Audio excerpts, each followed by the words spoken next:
Nous avons petite sœur na yo Sarato la Pinda. Ce qui est passé est passé. Au moins il est passé, sorozo chango na mutu et quoi faiblir yo.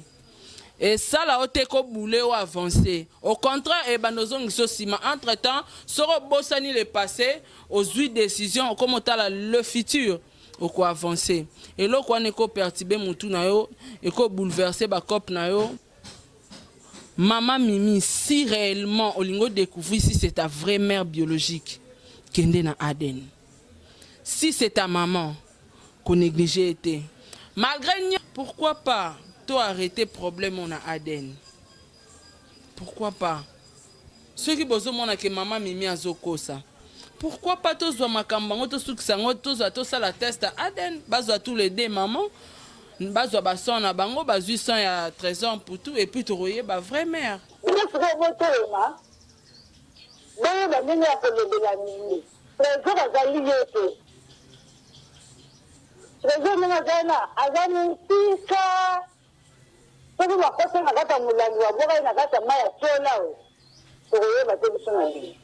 Et malédiction est à cause, malédiction est sans cause.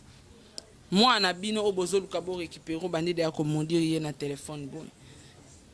Donc, eza passe mingi ngapena na marambo yo maman Mayamba Kutu to chaina no à l'écart parce que yé au moins na motema na ya mola ya malamu azwa ki trésor ata tangisa ki na bekola ba million te mais geste wana ya kozwa kaka ya relaxer affection ya maman koboko la mutu akoma oaza lelo aza mutifaki quand même ba remercier yé baya dans l'amiable musala na yo vieux vanda réfléchir koyoka batute koyoka pe biso to ba grand songeur to pelisa moto makasi pe to bomara donc to ana biso bambela minu mi balé to bongisa moto bomi susu vanda zala yo mais oya zoloba oaza soki mama leki a trésor ndenga lobi donc maman leki a trésor bien c'est l'argent bon on est créé blogot et là ce qui trésor pour toi comment qui a zaleloté maman ana ngaka ya sa réclamation te papa mon atier botalelanga Congo température ya maman Rosette la fleur nadambu. Après avoir défilé là-bas, cité Pola, mais cette fois-ci Congo Température TV. Désormais, suivez-nous sur cette chaîne. Congo Température TV. Congo Température. La patronne, Rosette la fleur d'amour, chaîne à solo. Émission religieuse. Théâtre, musique, environnement. Émission sportive. Émission politique, donc, nulle part ailleurs. www.congotempérature.com. Pour nous avoir information à temps réel. Congo Température. Et na mo pepa sika. Ya tobina Congo Température. Bienvenue chers internautes à Congo Température. Vraiment vous êtes très nombreux à Kolanda. Émission qui toko lolaka ya Congo. Oh vraiment zali ko édifier bateau. Vraiment depuis na mikili ya poto. D'abord je dis merci beaucoup na bande konyo so maman bazali Kolanda biso. Merci beaucoup na la patronne de cette site maman Rosette la fleur d'Hambourg. Merci beaucoup na producteur et sponsor et émission au Joe Lili Atala en chanre et annonce Ozali Kolanda biso depuis Londres. Merci beaucoup na ye babenga kaye maman Mimi. Maman Mami plutôt, maman Mami Chamba, maman na Jimmy Salvador depuis Canada. Autres allez kotombe la joyeux anniversaire nae vraiment molongani ya Jean Redo depuis Canada vraiment avec Kolanda biso pe batunyon so balingara biso vraiment Congo Température. Oh vraiment tous allez coédifier bien dans émission très éducative autres allez koluka autres bengango tribune de réflexion. D'abord pour vous dire que de comme il y a quatrième partie, cinquième partie plutôt, il y a affaire trésor pour tout. Oh na rozala ngai mon côté na plateau, oh tokomeka par rapport ya ko solo la yango, oh lelo vraiment to comme na niveau oyo, maman Mimi azongi encore Angola, akenaki Lubumbashi.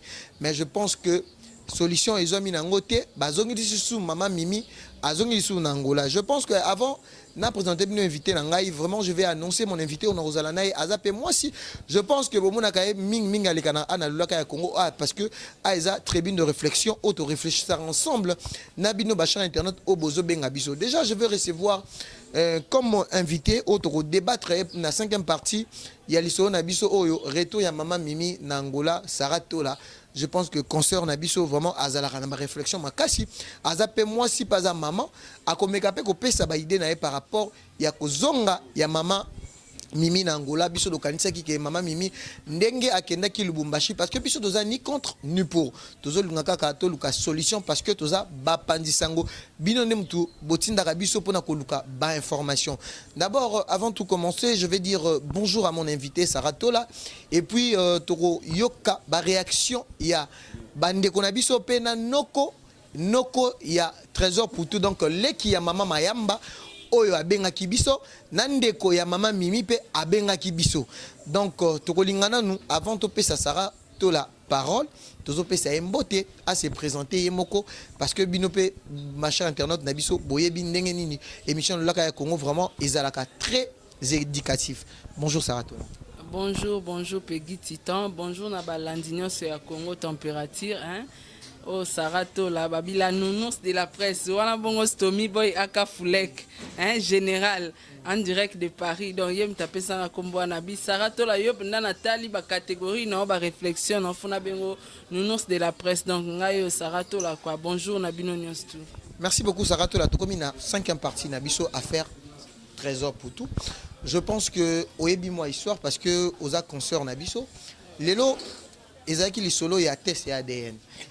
Comme on a tous surpris, maman Mimi akendaki Lubumbashi. Mais la minute solution ils ont mis maman azongi lisusu Angola. Mais avant tout commencer, on peut sa réflexion na yo, toroyo kapé ba message bande comme susu ko kolobana nini moi ya liboso par rapport à affaire oyo ils allaient toujours continuer jusqu'à là solution ils ont matin.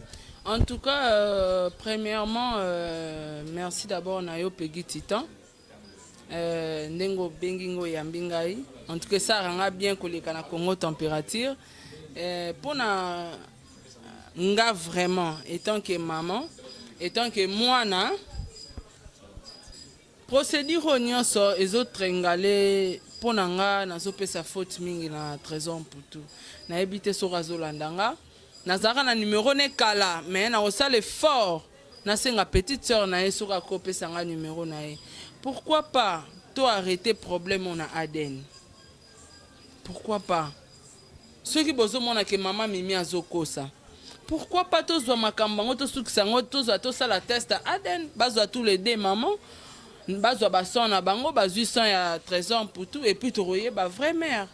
Mais ko solo la na ko yoka na makamnenge ezokende ezopesa biso déjà ba réponse bato bazo comprendre au moins.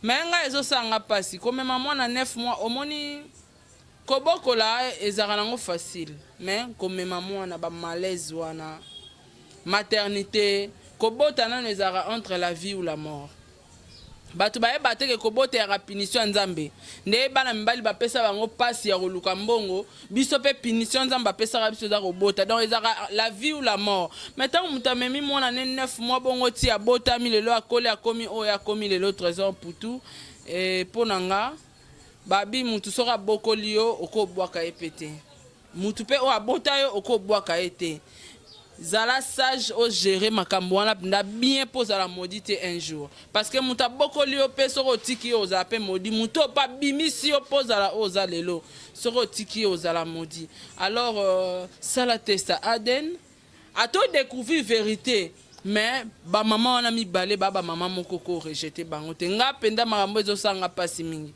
mutako kata likambo na mukuse ya trésor donc yango wana. Merci beaucoup Sarah Tola. Je pense que noko ya trésor pour tout abengaki biso depuis quelque part o azali ndeko ya maman Mayamba azali ndeko ya maman ndeko ya maman Mimi plutôt alobi que mwana soki de 0 à 18 ans soki ba parents ba monente donc eza makambo ya justice yango na linga avant tout commencer to ka réaction ya leki ya maman Mayamba oh abengaki biso oui oncle ya trésor pour tout oh abengaki biso comme ça Sarah Tola je pense que on comprendrait nini eza na kati pe to koyoka pe le chantage inutile la maman qui veut de maman Mimi d'Angola et c'est le chantage inutile c'est le fait vrai que non maman Mayamba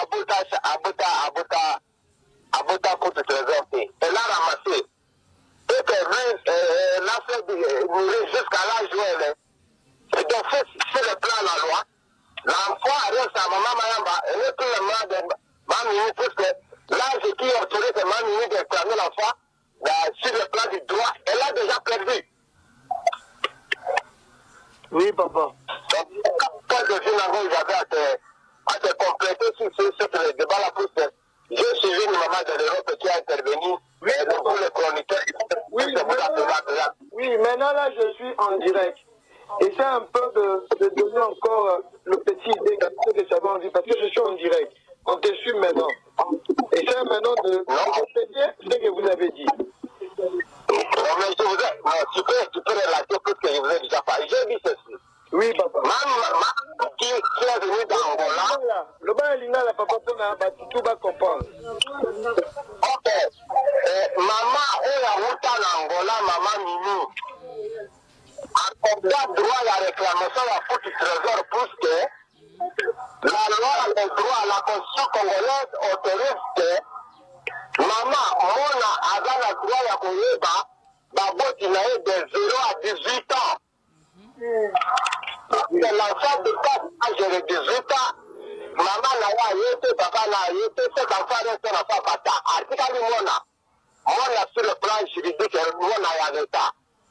Mais maintenant que maman Mimi a fait avant 18 ans l'âge de réclamation à Mona, et que Mona comme déjà plus de 30 quelques années, elle n'a pas le droit de réclamer pour tout trésor.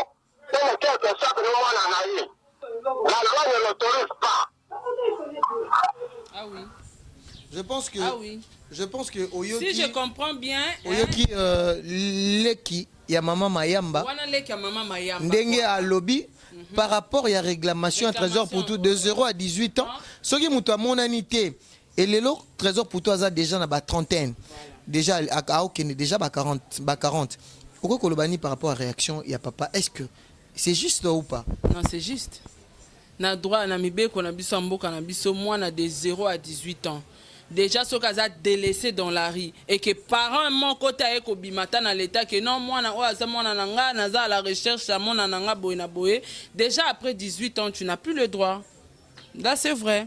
Après 18 ans azana droit wana te. Donc ngai ponanga ezo sanga pasi. Moi conseil pe na maman Mimi moi na oyo boti 9 mois. Yo moko mitunite atakutu maman Mayamba ngo babia lokota ki masali musala pe. Ata lokota qui trésor, oui, on n'en disconvient pas. Ma salipe musala. Et alors, pour nangai ko kende ko luka trésor pour tout maman wana nenga memele ango a memaki ango na nenga biente parce que premièrement, c'est elle d'abord qui est la fautif. Yé mutalibosa za fautif parce que ngande na zabo na za maman na ba na ngami baleboe na bungisa de mwana moko. Ah, mais non là la tête. Ça la ba vie de recherche partout à moins que ngamona zo mona na boaka et bongo lelo songa na boaki mwana na abandonné mwana na balabala mutu moko boya ya lokoti mwana wana taza millionnaire te na bambongo na muke azolatisa ye azolesa ye ata tangisa ke classe te mwana déjà ko bokola ye abeli akufite eza de jozo bokola ye moi lipa na tongo azoli ata ya 100 francs eza de jozo bokola ye et que a commis le grand garçon nga commis bongo ba moyen o yaza nango parce que l'indimité sera zaki pauvre maman Mimi alingaka ya ko réclamer pour tout je ne pense pas lelo a commis o ya commis lelo nde lelo maman lobité menga mona wana o a commis lelo ça a mwana nga parce que muta eba mwana hein muta kosota to boki mwana na balabala oye ba makila nao avant diabi mais ti non souffrir boy mais mwana azo renya za bambongo o aza mwana nga na botiti ba balingi boule tokende to réclamer or que c'est pas une bonne procédure pour moi. Réaction ya maman Mimi lelo aluki trésor pour tout abimoni ba trace aza kolela abi azota la bozu ya trésor pour tout mais alinka trésor pour tout à reconnaître qu'elle est sa mère quelque part pe okoyo kozala pe na moli kanicité saratola oza pe moi site non naza moi si mais je la condamne bien sûr naza moi si mais nazo condamner eza lokanga sara na lokoti mwana moko boye na bokoli akomi lelo soki nenga komiona oyebelo mo batu babosana ka okobota mwana na yo ato bokoli ata obwaki ete na boti meta musu yo pegi oya osenganga mwana asara tola na linga mwana wana mingi pesa ngai na bokolo est-ce que bike mwana na leso akola ko sali soko lekanga parce que ya mesani na yo yo moto bokolié. C'est ça la nature. Merci beaucoup Sarah Tolato Casco réaction parce qu'on est avec toi, vraiment tu réfléchis bien. Émission Lolaka Congo Zara jamais inaperçu. Je pense que tous les fans Batbazo landa affaire oh yango to ngai keto zwao. To ka pe réaction parce que balobi ke Nzambe pe azali to ka réaction sikoyo. Ya ndeko ya mama Mimi OP apesa ki réaction nae.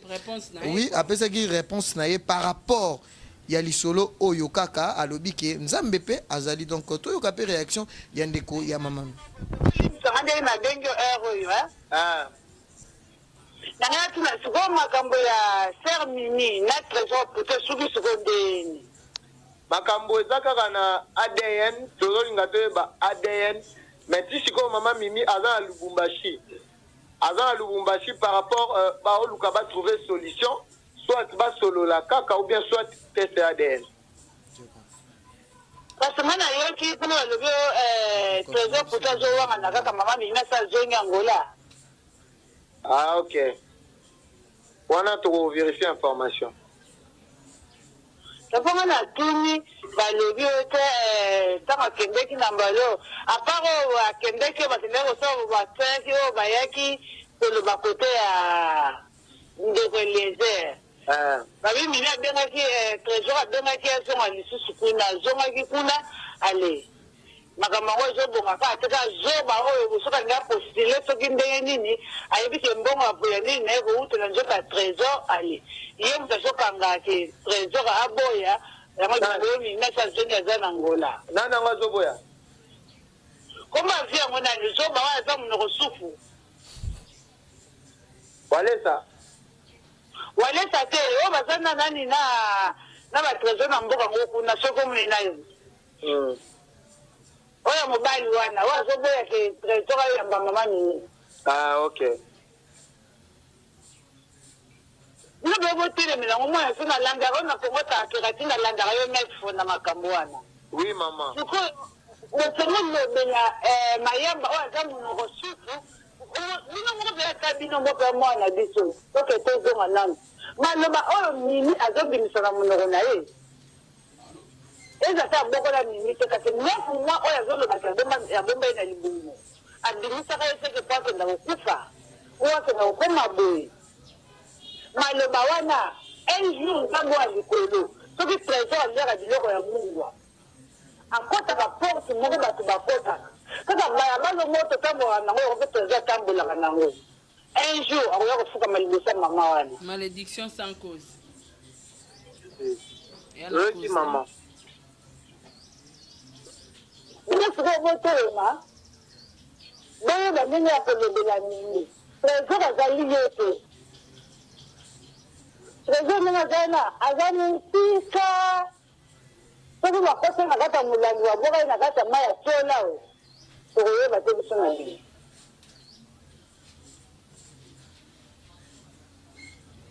yango nabenga yo kaka na esike ka ndenge wana natuna sikoyo po mpe toyoka ya ndenge mosusu ekoya yebi kozandaka yo mingi na Kongo température Oyoki réaction ya mama o abengi biso aza pour oui ya mama Mimi alobi ke trésor soki akotaka porte moko bato bakotaka soki atambolaka na balabala o biso totambolaka un jour ako regretter yango aza travail pe en plus eloko moko mama alobi c'est très capital alobi ke eza na bato mosusu baza na ba mauvais conseil o bazo conseiller pe trésor mabe Sarah Tola likambo ozomona ndenge bato vraiment ezokotungisa bato le deux familles eloko nezozanga eza boyokani to bango bazolingaka te CADN okoloba ni par rapport ya lisolo mama alobi mosusu bino bosola ngo bien te c'est l'argent mbongo nde ecrée biloko te yala soki trésor mputo akomaki oyo aza lelo te mama wana engaka ya kosala réclamation te papa mais oyo azoloba oyo aza soki mama leki ya trésor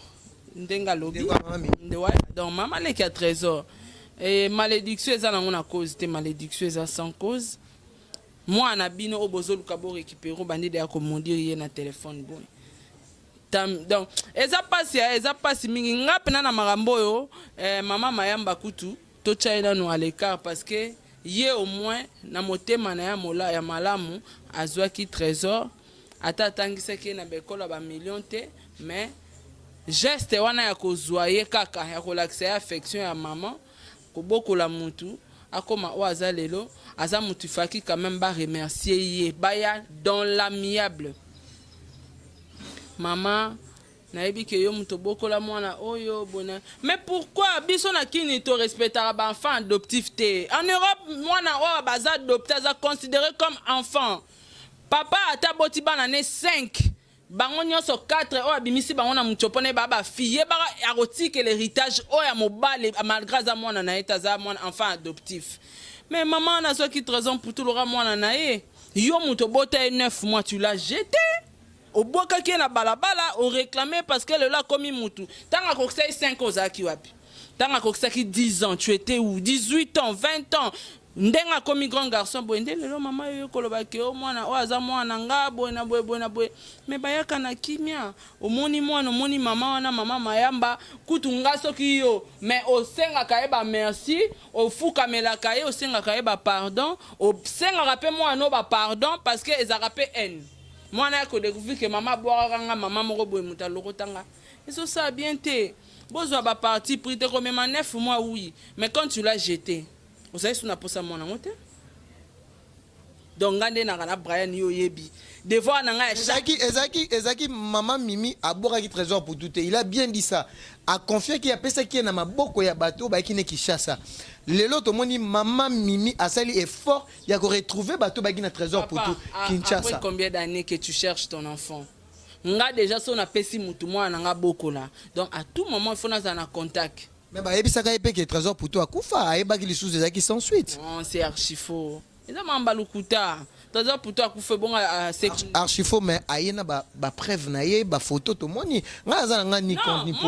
Todo ça la kaka tribune de réflexion oui. Moi je comprends. Moni biso nyoso ndeto zabo na ba ndeko ba Holanda biso ba yebi ke mwana za ya mama Mimi biso tout oyebi. To ça t'en a besoin adente. Mais problème est que maman on a tika ok na makamnenga ok na ngoboy parce que c'est elle la fautive. Maman mayamba yaka koyiba e mwana te. Tous la pepa réaliste. Maman mayamba yaka koyiba e mwana te. E ngai koma ba na procéder à kosamba. Titan soki maman wana yiba ki e mwana. Nde réclamation o ya sali o nde ngake za bongo mais maman na yiba e mwana te. Ozui mwana opesi na bato. Ah bino bo kende mbandaka ya bo memelanga Brian bo kende na ye. Zala tout le temps en contact. Sur mon net nga personnellement son a voyagé. Papa son a beti un mois libanda. Maman za ko na robenga ndengeni nga mona ko molo we no iposi fona mona ba nanga. Beta ta tour. Ata une fois. Au beta ta tour ata par mois ata une fois. On bien taper 3 mois au beta ta tour une fois. O sanini o mona ka mwana na yo ba image o mona ka. Tant ba pia ka o sango ke mwana kufa. Oyaka matanga. C'est faux. Décision à trésor pour toi, Kozongi sa maman, Mimi, Angola, Lissous. Est-ce que solution Zolingamaka Kozongi bien Tissiko trésor pour tout, Azaka Koboya. Mais ce qui est vrai, trésor pour toi, Zoboya nae. Ya ba bengi saki maman Mimi na Angola na Lubumbashi. Mais so ba bengi saki. Tam so azomona. Maman d'abord, maman Mimi aza fautif. Il fallait qu'elle kende na ba angle moko bo. Moni ene mwana akola na en akoli tam susa eba ite ke papa o aboti yete tang ba ko apprendre yango e bouleverser muto a mwana biso toza ba journaliste tozo solo lango boye meto eba o trésor azo kate aza wana zo mituna pourquoi maman tindaka nga boye pourquoi maman tikaka nga pourquoi mo soye na muto pesi kanda a changer face et arrivaka et bongo le leso maman Mimi nzambe aza pe mukolo traumatisme pe ko sala ya kufi trésor pour tout va pas regretter plus tard. Il va regretter, c'est sa mère biologique bien sûr. Merci beaucoup, ma chère internaute Nabiso. Merci beaucoup à Stomy Boy, général Alta Foulek depuis Paris. Merci beaucoup à mon vieux Bobo Beloy, papa PDG. Merci beaucoup à Patrick Abinda aussi qui me suit depuis Paris. Merci beaucoup, lui on l'appelle Junior Chaumba, papa na Jos Naitan depuis Paris. Parce que mission de l'Aka Congo, Yango vraiment Batu Mingi, Bazae Kolanda, Sarato la Pona Kosukisa, Nayo. Lilobani nous koyko lobana ba cher internet na épisode 2 minutes na caméra parce que affaire aux avez pu continuer dans la 5e partie auto recevoir yo tout monde vraiment à esa tribune de réflexion autozo lukaka ka solution parce que le deux moments biso a besoin de séparation te deux a besoin il y a réconciliation mais les solo ya basali na nzambe peza eko kota ya papa na biso ka bundi wale ça par rapport à ça ko intervenir mingi na ka ya maman Mimi. Est-ce que le loba passeur à l'élo tozo mona baza pour la séparation pour na kosangisa tozo mona kombo bundu ale sezo kota mingi to yo poza mopandisa okwe ko lobani est-ce que likambo yo zape basali na nzambe faut ba kota yango pour na trouver solution ou bien ça kaka trésor pour tout yem daza mieux placé ya ko soigner motema na ya ko comprendre ya ko sangisa ba maman neso mibale parce que okape muta uti ko benga lobi keza na batu misusu baza wana baza ko linga te on ba mauvais conseiller baza wana est-ce que ko baksanisa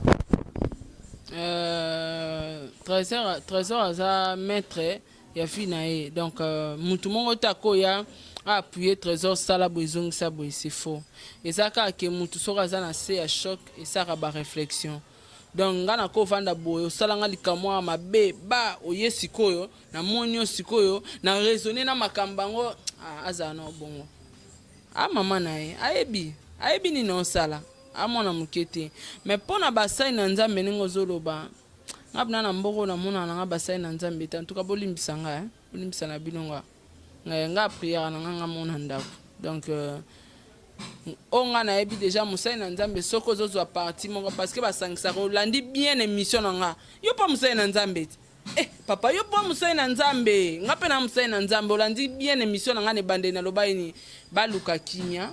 Maman a botié a négligé. Maman pas bokolié a négligé parce que bango tout bako modirier. Wana memi 9 mois. Oyo koto yo a bokolié. Donc baza bango nyos tout baza utile na vie na e. Il faut zo bango nyos ndenge moko na loba ki on e bande l'émission. Mais soki monsai na nzambe moko ya komo loba. Zwaka mama oyo papa wana tolukela ngo kombo mususu po yango mo ina binga mama basai nzambe ko tuna nonga ngote mko musuba okantanga impoli pamba ngalinga na mama basai. Conseil ni ko pesa trésor pour tout pour tous six. Conseil na ko pesa trésor pour tout grand frère. Grand frère to sola no pe bien malgré ba contact e bunga sop no zola landa yo na émission sop no zola ndanga petite sœur na yo Sarato la penza ce qui est passé au moins il est passé sorozo chango na mutu et quoi faiblir yo et ça la ote ko boule ou avancer au contraire e banozong so sima entre temps soro bosani le passé aux huit décisions comme tala le futur au quoi avancer et là quoi ne ko perturber mutu na yo et ko bouleverser ba cop na yo musala na yo vieux vanda réfléchir koyoka batute koyoka pe biso to ba grand songeur to pelisa moto makasi pe to bomaka donc to ana biso bambela minu mi balé to bongisa moto bomi susu vanda zala yo maman Mimi si réellement olingo découvrir si c'est ta vraie mère biologique kende na Aden.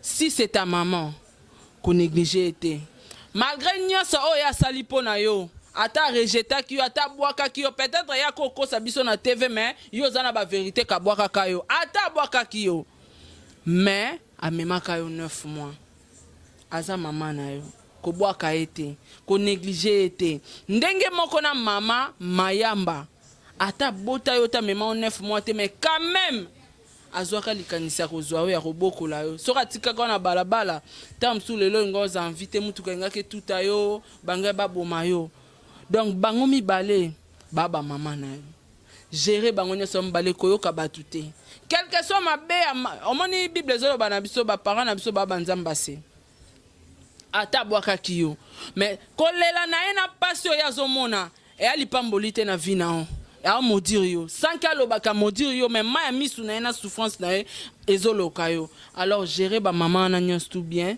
pour na nga penda petite sœur na yo kanga considérer bango tout baba maman na c'est ça ce que je peux dire ba dédicace non Sarato là je pense que émission 5e partie na biso au pesa numéro de téléphone bateau baro mona vraiment libaku ya kotala yo parce que au lobby vraiment bien marambo ezana nzela biso to lingande ba tribune de réflexion boye ba dédicace na bato tout ba Hollanda partout dans le monde na pesi mbote na bato tout na no ba fan tout ya Congo température batuto balinga ba contacter Sarah Tola la nonce de la presse benga na looking ta na WhatsApp na plus 243 82 38 71 plus 243 82 38 71 733. Donc na ça qui mo erreur ba chiffre na pesimbote na Hervé Tshisekedi na pesimbote na Gege Kamoul babi Gege olelo mabe titan en direct des États-Unis na pesimbote na yo na pesimbote na Stomy Boy Akafulek na pesimbote na Nagler Sexy Boy na pesi base belé na pesika bino nyonso mbote batu tubo komelanga o na yebi te batu to bolinganga na pesi bino tu bambote na famille nga mobimba na bosani na pesi mbote na Mia ya boutique na pesi mbote na président Ibrator na pesi mbote na Kabose na donc basé belé pesa mbote na trésor pour tout yana grand frère ça fausse la mabe mais na pesi bambote quoi donc. Merci beaucoup, on est à la fin de notre émission le Lakaya Congo 5e partie affaire trésor pour tout et retour il y a maman Mimi na Angola. Je pense que ngana koloba mingi te boki vraiment ndengeni ni Saratola à lobby. Quant à moi je dis merci beaucoup à l'équipe technique qui m'a accompagné. Merci beaucoup à toi Igor vraiment au Azaki derrière la caméra. Merci beaucoup à Shadrach Discoret mon cordon. Merci beaucoup à Régie Finale et à Christian Moukendi Touré. Merci beaucoup à Joe Lili Atal en chair et annonce Babi Moutazali sponsor et producteur et émission Oyo. Merci beaucoup à Mémé Francine Ozaï Kolananga depuis Paris pe batunyo seulement bazo benganga na Canada, na États-Unis, na Londres, na Australie, na Paris, na Belgique batunyo so. Merci beaucoup à lui on l'appelle Henri Modogolongo depuis Canada.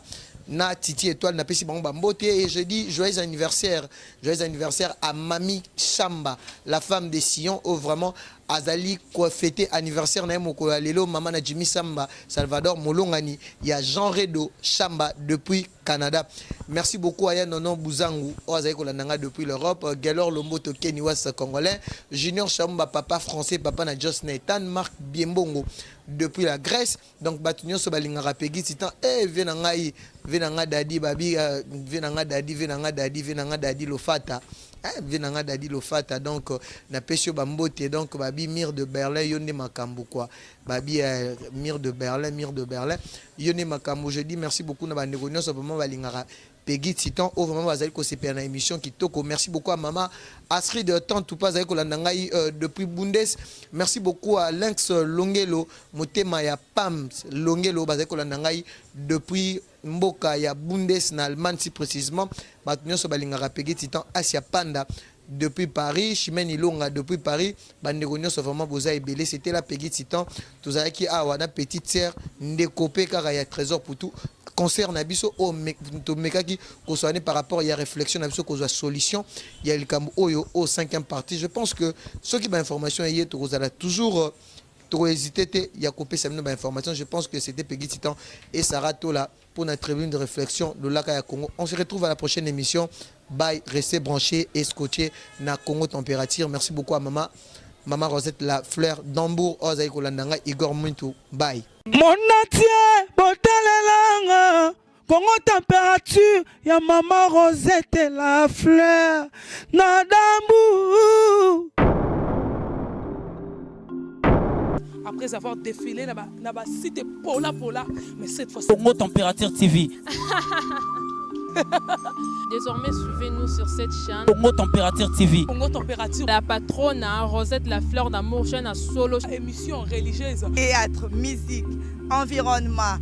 Émission sportive. Émission politique, donc nulle part ailleurs. www.congotempérature.com. Pour nous avoir information à temps réel. Isonyaso tobina Congo Température eyena mopepa sika ya tobina Congo Température eyena mopepa sika